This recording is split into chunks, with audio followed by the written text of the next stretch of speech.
No podcast Negócio de Mulher de hoje eu recebo Fernanda Veloso Amâncio, ela que é professora e também empreendedora desse ramo educacional.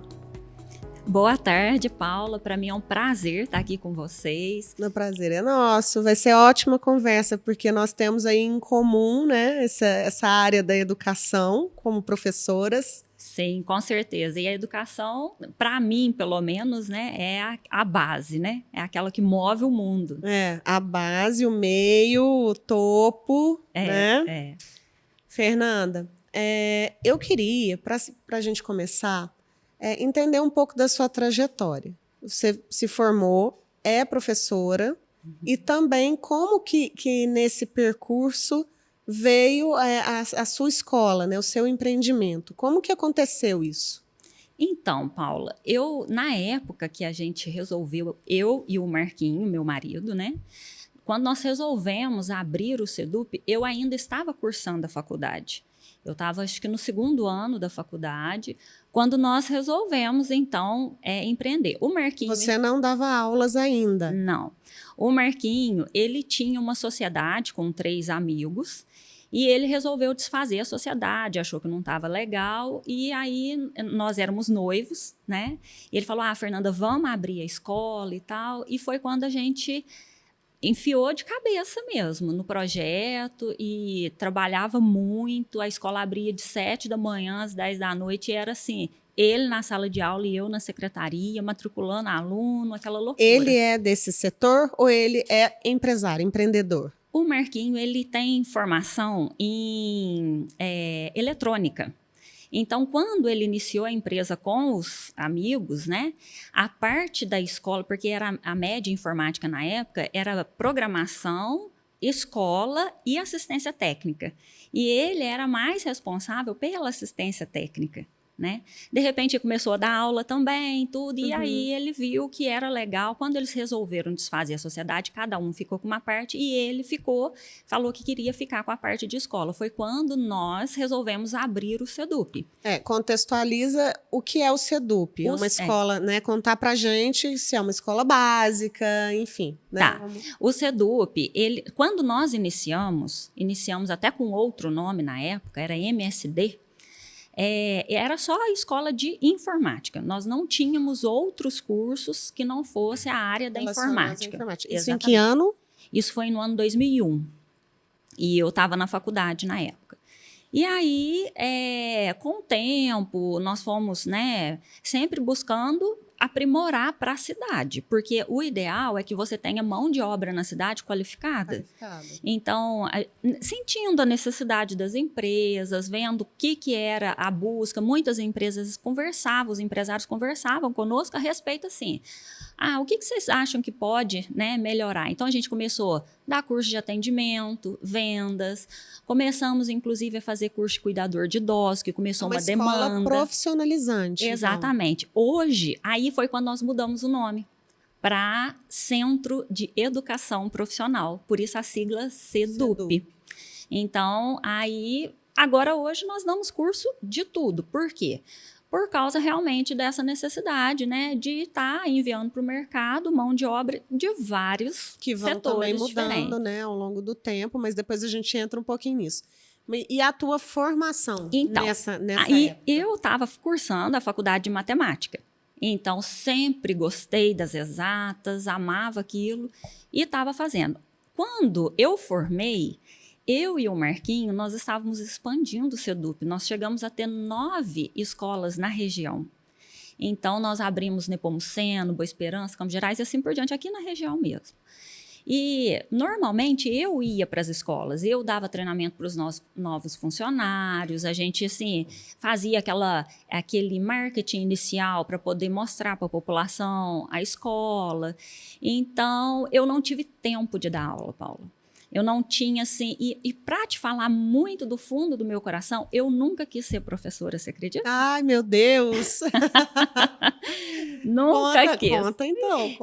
Porque o que acontece? A minha mãe, ela falava muito na minha cabeça. Vai fazer curso para ser professora. E eu falava assim para ela, mãe, pelo amor de Deus, não fala isso para mim, porque eu não quero ser professora. Mas olha só que interessante. Quando eu estava começando a faculdade, muitas pessoas me procuravam e eu dei muita aula particular. E a minha mãe ficava assim, você tem certeza que você não quer? Porque eu fui fazer faculdade de matemática por falta de opção. Porque na época, eu já era noiva do Marquinho. Ele não queria que eu fosse embora. Os cursos que tinha aqui na região, ou era muito caro, meu pai e minha família não tinha condições de pagar, aí meu pai falou, se você quiser, ele falou assim, algum outro curso. Pedagogia, que é o que geralmente tem, E né? eu, assim, sempre gostei muito de exatas. Eu queria alguma coisa na área de exatas. Eu falei, você quer saber? Até eu definir como que eu vou pagar o que eu quero, porque, na verdade, eu nem sabia exatamente o que eu queria, eu falei, eu vou fazer matemática. E aprofundar na matemática em si não era para ser professora. Então, quando a gente resolveu abrir o SEDUP, começamos a empreender e abrimos escola fora e estava naquela loucura de vida, eu não pensava jamais em dar aula de matemática. Só que o que aconteceu? Eu tive as minhas filhas, nós nos casamos, né? Tive as 2 filhas e um belo dia, uma cunhada que dava aula, né, no Tancredo, ela chegou para mim e a gente estava lá em casa conversando, ela comentou, falou assim, gente, 3 Pontos não tem professor de matemática. Eu falei, como assim? Ela falou, não, tem uma professora lá que precisou fazer uma cirurgia, tá de licença faz 3 meses que os alunos estão sem aula. Eu falei, gente, que absurdo. Falei, não, isso não é verdade. Ela falou, Falei, não, mas eu sou formada em matemática. Ela falou, então vai no próximo edital para você ver. E assim eu peguei e falei, não, então no próximo você me avisa. Eu com as crianças pequenas. Falei, não vou deixar esses meninos sem aula.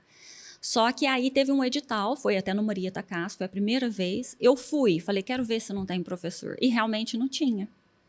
E aí eu peguei. E eu lembrei que eu gostava demais de matemática. E eu gosto de lecionar, na verdade. Você se descobriu neste processo. Eu me descobri. Porque, na verdade, Paulo, eu gosto de pessoas. Eu gosto de... Assim, eu falo muito isso para o Marquinho. O SEDUP e a minha profissão de matemática, elas estão totalmente interligadas com o meu propósito de vida, que é melhorar a condição de vida das pessoas. O que eu puder fazer para conversar com um adolescente, para mudar a concepção dele em alguma coisa que eu acho que pode ajudar ele a crescer. Então, isso para mim é imprescindível. Eu falo que todo domingo, a hora que eu vou à missa, eu ajoelho, eu peço, meu Deus, que o SEDUP e que o Jaci, que é onde eu dou aula, né, que é uma escola estadual, Sim, que ali seja para mim um local onde eu possa realmente transformar a vida das pessoas. E eu acredito muito, Paula, na educação, num geral. A educação que vem de casa, a educação que a escola fornece, a educação fora da escola. Então, aquela até mesmo que um colega teu faz numa hora que ele vai lá, te chama atenção para alguma coisa. Né, de maneira informal, nas vivências, nas experiências. Exatamente. Então, eu acho que a educação molda o ser humano, né? E eu acredito muito nisso, e por isso que eu falo que eu estou no meu propósito de vida. E até eu brinco muito, porque tem muita gente que fala assim para mim, Fernanda, mas para que você está mexendo com escola do Estado ainda, menina de Deus? Vai dar conta da tua empresa. Eu vou entrar nessa questão. Mas muitas pessoas me perguntam. E eu amo estar na escola. Eu amo os meus alunos, eu falo isso todos os dias para eles. Sabe assim, tem gente que acha que é super difícil lidar com adolescente. Eu não acho difícil, porque eu acho que eu tenho, assim, um jeito para lidar com eles. Eu falo com eles, hoje mesmo ainda falei isso. Estava falando na sala de aula sobre isso. Como que eu amo estar com eles, sabe? Mostrar para eles o caminho certo. Então, acho que é meu propósito mesmo, Paulo. E você falou algo muito interessante. A falta de professores, né? A minha formação também em letras, né? Então, professora de matemática, professora de língua portuguesa. E a gente já vê isso já há alguns anos. As pessoas... Bom, a profissão não tem um reconhecimento, seja no sentido de moral, de status, seja na condição salarial. Então, assim, não, vai ser professor? Né? Por exemplo, o que você diria para as suas filhas? Eu quero ser professora. Você incentivaria, né? Colocaria isso adiante? Então, seja por essas vertentes, né? Tanto da moral quanto salarial. Há uma falta de professores. Sim. Com gigante certeza. Em todas as áreas. Geografia, né, ciências. Então, a gente vê também muitos engenheiros que passam a dar aula, porque vem ali a oportunidade. No meu caso de língua portuguesa, advogados, historiadores, né, Na que química, podem... muitos farmacêuticos dão aula de química, é verdade. O meu processo foi um pouco diferente, porque eu estudei agronomia, já queria ser professora, eu não me via fazendo outra coisa.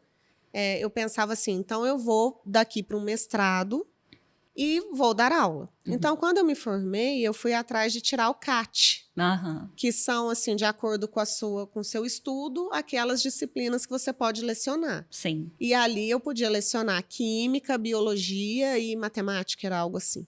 Ciências, né? E eu também já era educadora ambiental, já trabalhava com isso, escrevia monografia em torno disso. Mas não era o que eu queria ainda. Então, eu fui estudar mesmo, numa outra perspectiva também, já casada, já com filho. Até posso fazer bem esse contraponto de um ensino tradicional presencial com um ensino totalmente EAD. Né? Um enquanto se é jovem e não tem com o que se preocupar, o outro quando já se é casado e tem muitas preocupações. Então, né, tem esse paralelo aí. Mas eu já sabia que eu queria ser professora com todos os percalços que tem, né, nessa profissão. Mas, né, depois desse paralelo todo, eu queria saber como que você leva... Você está em dois mundos.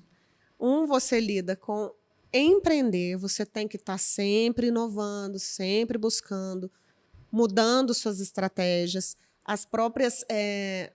os próprios cursos, eles vão se modificando. O que se tinha 10 anos não se é o que precisa hoje.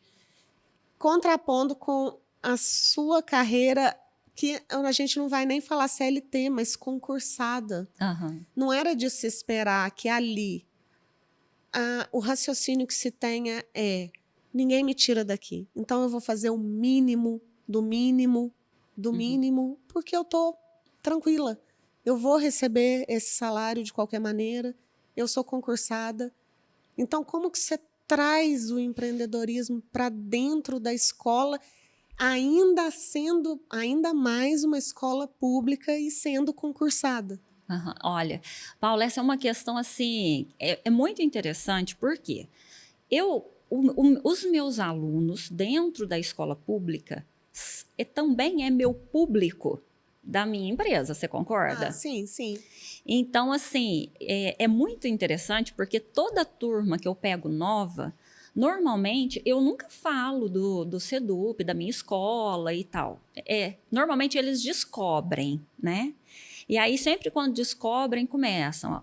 Professor, isso. Então, sempre quando eu tenho uma oportunidade, igual eu estou te falando, acabo, né, falando da importância deles se dedicarem, falar sobre essa questão. Só que, independente de ser matemática, porque eu também sou professora de finanças e economia. Então, muito bom. Então, por exemplo, principalmente nas minhas aulas de finanças e economia, né, que a gente trata também de diversos assuntos, eu tento trazer isso para eles, essa parte de empreender. Porque finanças também está totalmente relacionada, né, com o que você tem. Então, eu tento trazer para dentro da escola uma vivência que eu tenho fora dela. E mostrar para os alunos que um dos caminhos é você estar se qualificando naquilo que você almeja, naquele sonho. Eu sempre falo com eles, não precisa ser lá na minha escola, pode ser em qualquer outro lugar, mas que você corra atrás dos seus sonhos, de você realmente aprender a fazer algo de útil e que você cresça naquilo, porque é muito complicado. Agora, dentro da escola também, tem essa educação empreendedora, né? Inclusive, hoje o Sebrae, ele está dentro das escolas públicas, né?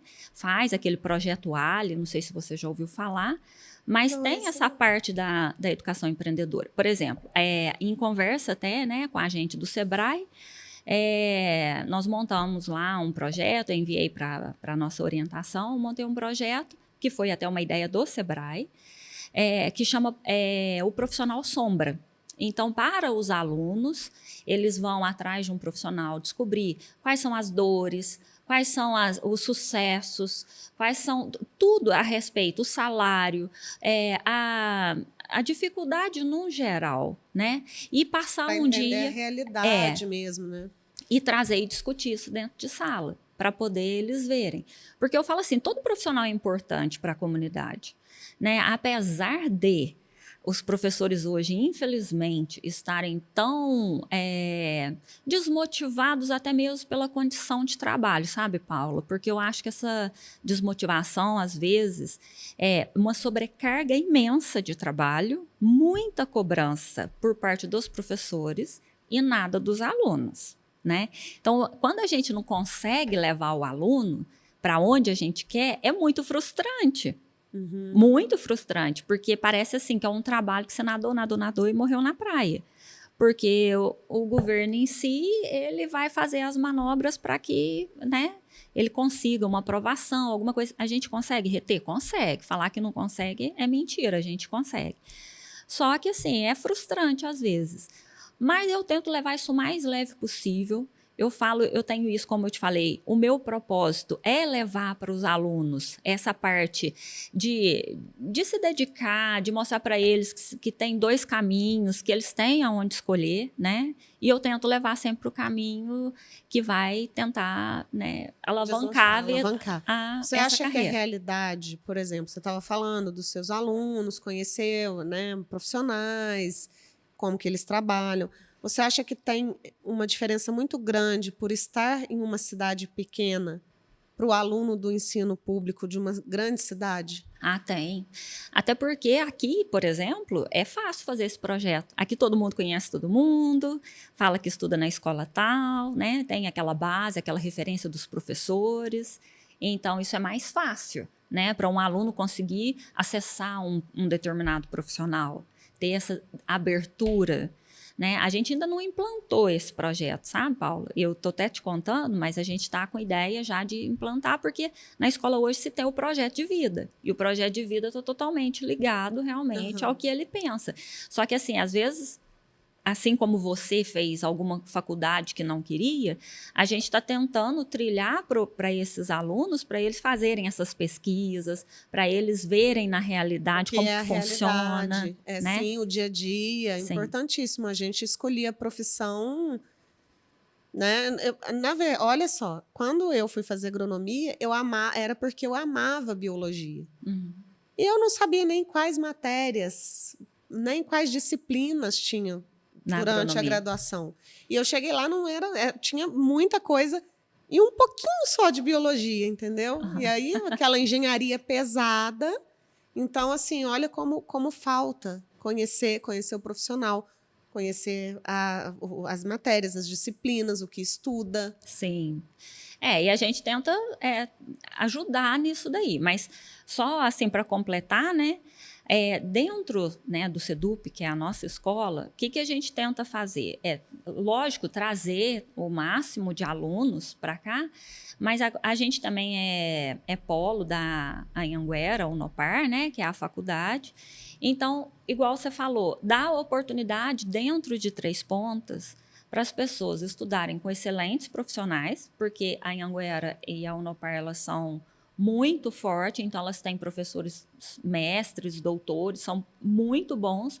Aqui, né, ele estuda online em casa, porque igual você falou, às vezes, Paulo, há 10 anos eu tive um aluno que ele não teve condições de estudar.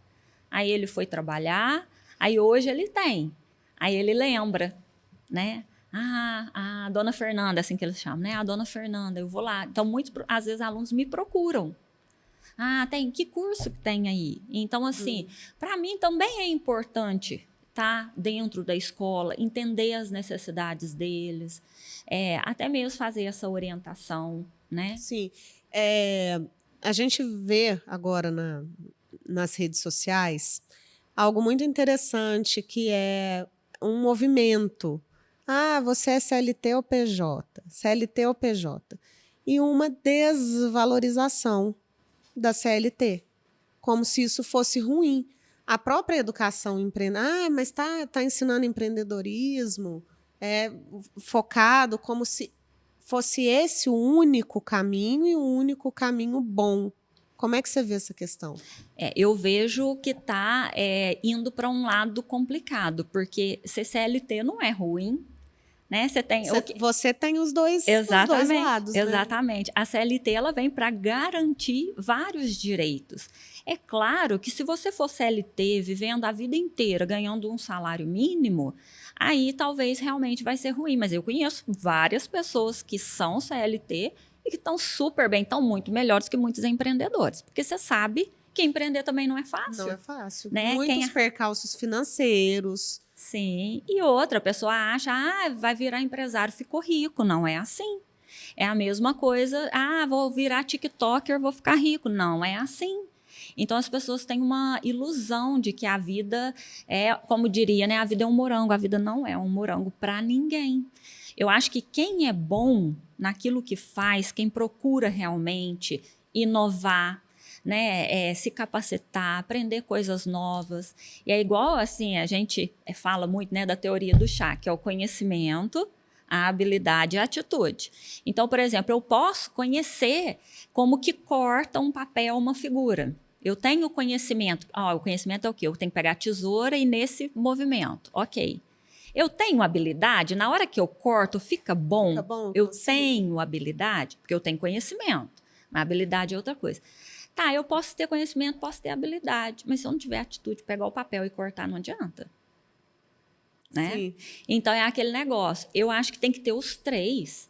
Porque não adianta eu ter também só atitude, aquela pessoa que fala demais, que quer fazer, mas faz tudo errado, porque falta conhecimento e habilidade. Então, eu tenho que me preparar. Então, eu acho que todo mundo está para ajudar todo mundo, sabe, Paula? Assim, quando a pessoa entra numa empresa, então, mas procura saber o que você precisa. Isso, na verdade, é ter uma mente empreendedora, né? Acredita-se que o empreendedorismo esteja relacionado ao empresário, que seria ter uma empresa. Mas, na verdade, é muito mais ligado à mente. Mente empreendedora. A mente empreendedora. Eu posso ser um CLT, eu posso ser uma pessoa concursada e ainda ter a mente empreendedora, que é aquela que busca ideias, que busca melhorar, que quase nunca está estagnado. Estagnou, já inventa outra moda, outro desafio. Exatamente. E é uma coisa interessante, sabe, Paula? Porque a gente pensa assim, igual o Darwin lá no início, né? Tem que se adaptar. As pessoas têm que se adaptar ao ambiente que está vivendo hoje. Eu queria que a escola fosse assim. Gente, não é mais. Eu queria que os adolescentes não são mais. Então, eu acho que a adaptação é muito importante. E quando a gente vem com a adaptação, a gente precisa vir com inovação junto. Uhum. A gente precisa adaptar e inovar. E pensar como melhorar esse cenário. É o cenário que nós temos, como desenvolver um cenário que realmente vai produzir algo interessante, que vai ter mentes pensantes, críticas, né? Então, assim, o que eu tenho que fazer com o cenário que eu tenho hoje? Não adianta eu ficar reclamando, porque tem muita gente que eu vejo que só reclama. Conflito de gerações, né? Sim. Eu acredito que sempre houve isso, sempre. Uma geração, tipo, nossos avós sempre olham para os pais. Mas no meu tempo não era assim, era muito melhor. E aí, dos nossos pais, mas, nossa, agora a infância é assim, no meu tempo era muito melhor. E a gente replicando isso agora. Nossa, mas né, no meu tempo não era assim. Então, há um conflito de gerações muito grande. E vejo aqui também uma briga, uma rixa, uma fala também carregada sobre a geração Z, que é essa que está entrando no mercado de trabalho agora. Eu acho que não podemos rotular. É igual eu falo assim, da mesma forma que tem em todas as gerações quem não gosta, o preguiçoso, o ativo, aquele que busca, aquele que faz, em todas as gerações tem. Talvez estejamos tendo alguns problemas, às vezes a própria criação que vem vindo. Então, se essa geração às vezes está com esse problema, será que a culpa não é da nossa geração que criou essa geração que está com problema? Né? Sim. Então, é muito complicado rotular. Eu sempre falo uma coisa, por exemplo, se você tem um adolescente, uma criança, e você fica na cabeça da criança, a mãe, o tio, a avó, mas você é desorganizado demais, pelo amor de Deus, aqui não está servindo para nada, Oh, mas você é burro. Peraí, quem deveria orientar, educar, ele está rotulando. Imagina se essa criança pega esse rótulo. Vai ficar, e ela acredita. Pela PNL, vai ficar ali mesmo, e ela acredita. no código da criança para sempre. Se a mãe está falando, a avó, devo ser, né? Uai, claro que sou. Claro que sou. Se esse ser que é maior do que eu, né, que me provê, que me sustenta, que me alimenta, está dizendo que eu sou, então eu sou. Exatamente. Então, aí, e o que eu acho que nós adultos, muitas pessoas eu vejo fazendo, nós estamos rotulando o tempo inteiro. É um rótulo que eles estão tendo que carregar. Eu que lido com esses adolescentes, tanto lá no SEDUP, que é a minha empresa, quanto na escola estadual, o que acontece? Eu vejo que tem aluno bom demais. Nossa, tem gente boa demais, igualzinho tinha na minha época. Tem aluno ruim? Tem também. Aquele que não quer nada? Igualzinho tinha na minha época. Porque sempre teve, Mas Paulo. Você acha, por exemplo, na nossa época... Nossa, eu estou falando como eu critiquei.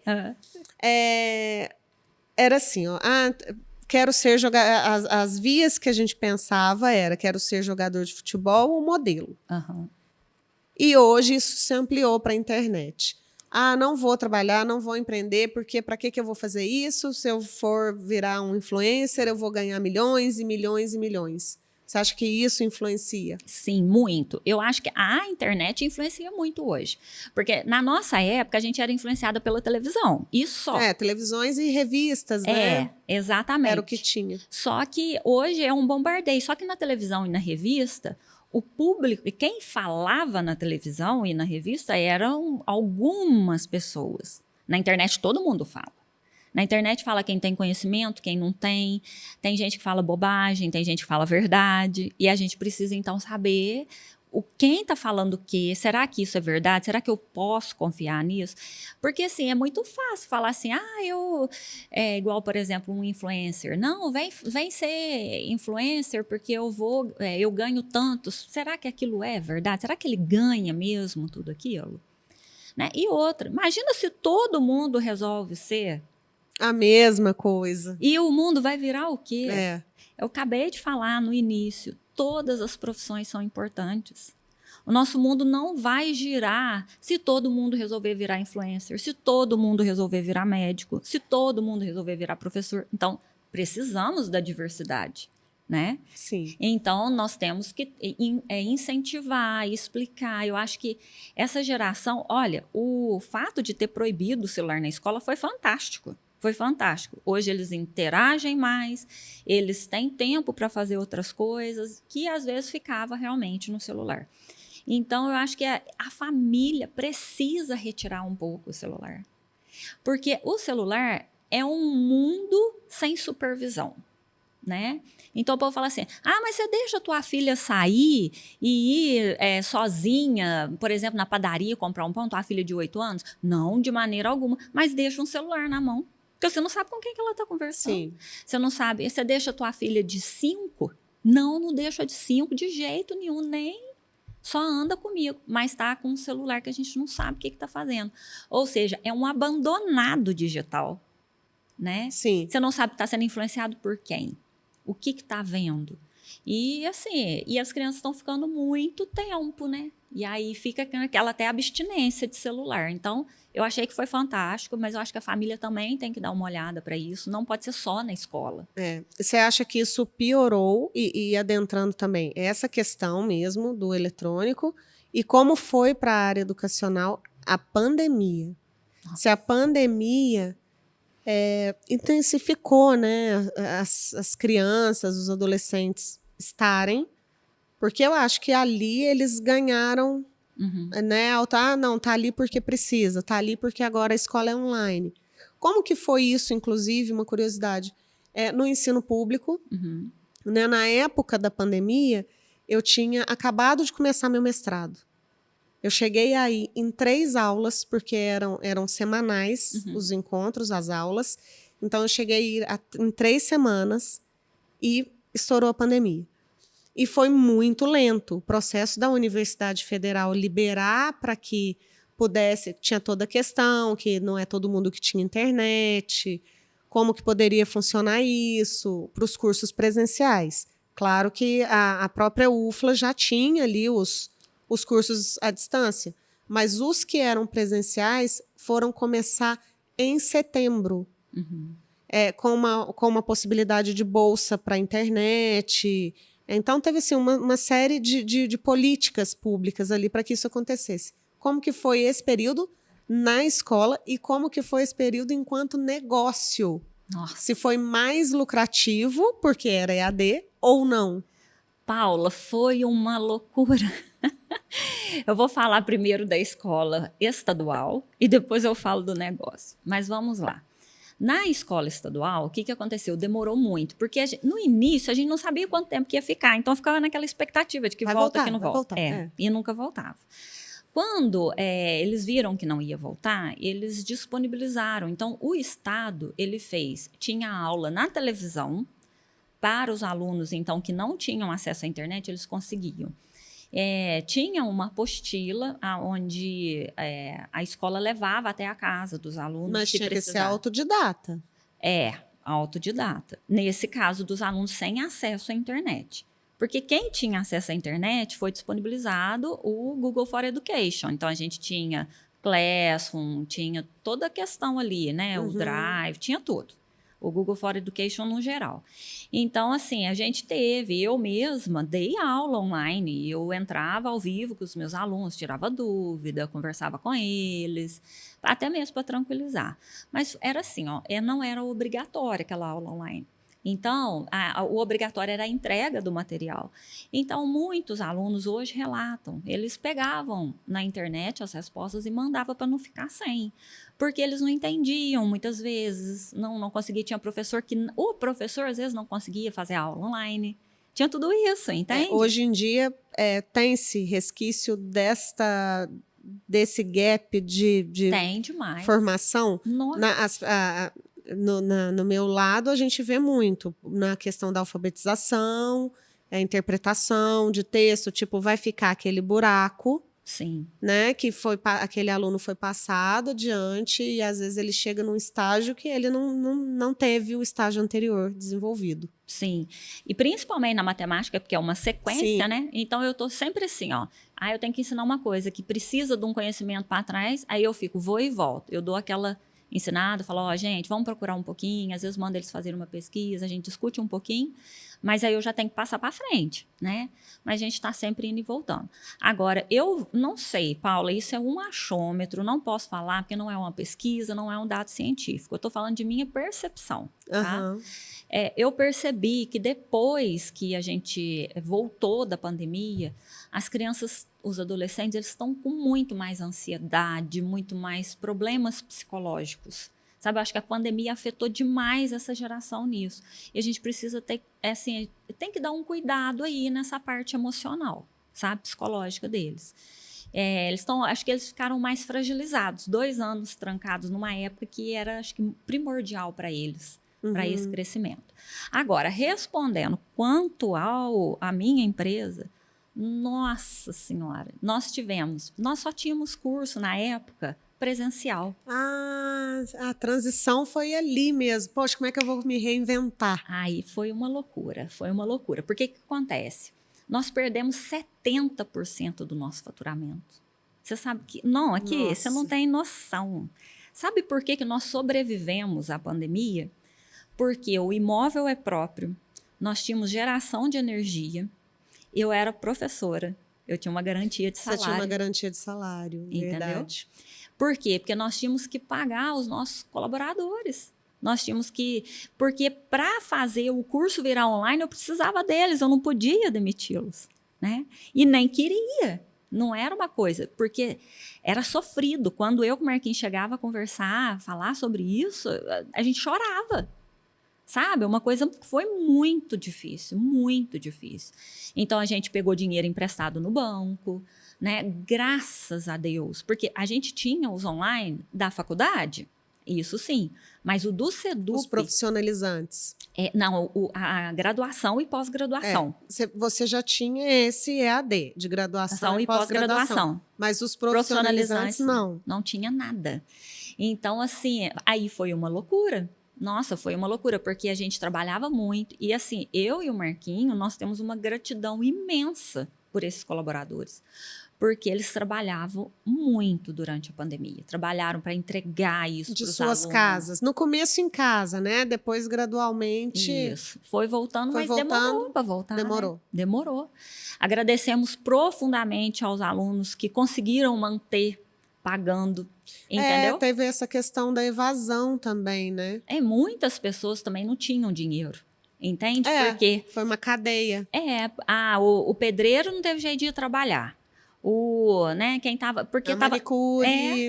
Então, assim, ficou tudo muito complicado. Olha, eu acho que foi, assim, uma provação. Aí, depois, até no finzinho da pandemia, quando a gente já estava retornando, eu com o Marquinhos, a gente resolveu fazer um investimento grande na escola, que foi quando a gente resolveu abrir e construir um laboratório na parte de saúde para fazer o curso de enfermagem. Então, a gente fez assim, a gente pegou mais dinheiro, e eu falo assim, é uma vida. Caras, né? Pega dinheiro, paga. Pega de novo, é a vida do empreendedor. Não pode parar, né? E o intuito é real. Claro, a gente quer empreender, a gente quer ganhar dinheiro, mas a gente quer que a gente morar, né? É aqui que eu moro, eu quero uma cidade melhor, eu quero profissionais melhor aqui dentro, eu quero contribuir para o crescimento dessa cidade. Então, nós estamos aqui. Nós precisamos fazer dela uma cidade boa para se viver. E se cada um pensasse assim, micro, né? Uhum. Nas cidades grandes, talvez no meu bairro, nas cidades pequenas, na minha cidade. Porque eu acredito também que se levante muita bandeira e você fica lutando sem ter uma ação objetiva. Né? Se você traça, muda a família, muda a rua, muda o bairro. Tem uma pessoa muito interessante, não vou me lembrar quem. Às vezes o pessoal da internet vai saber, que dizia, levanta os braços e assim, e para um lado e para o outro. É aqui que você tem que mudar. Uhum. É onde teu braço alcança. Se todo mundo fizer isso, o mundo muda. Nossa, falou tudo. É igual quando alguém resolve, depois que fez isso, a pessoa mudou de vida. Não, então ela mudou de vida, mudou de pensamento e depois ela resolveu fazer isso. Depois ela resolveu. Agora, projetando para o futuro. O que você visualiza para o mercado de educação, especialmente vindo a IA por aí? Então. Ninguém vai precisar saber mais nada, porque a IA vai resolver a vida inteira. Até tem um caso agora recente, né? Eu não vou saber falar exatamente, então não vou falar nome. Eu acho que é dos Estados Unidos. Teve uma empresa, uma grande empresa de programação. Ela resolveu demitir todos os programadores, que falou, não, pode deixar que agora a IA faz. Teve que recontratar todos. Por quê?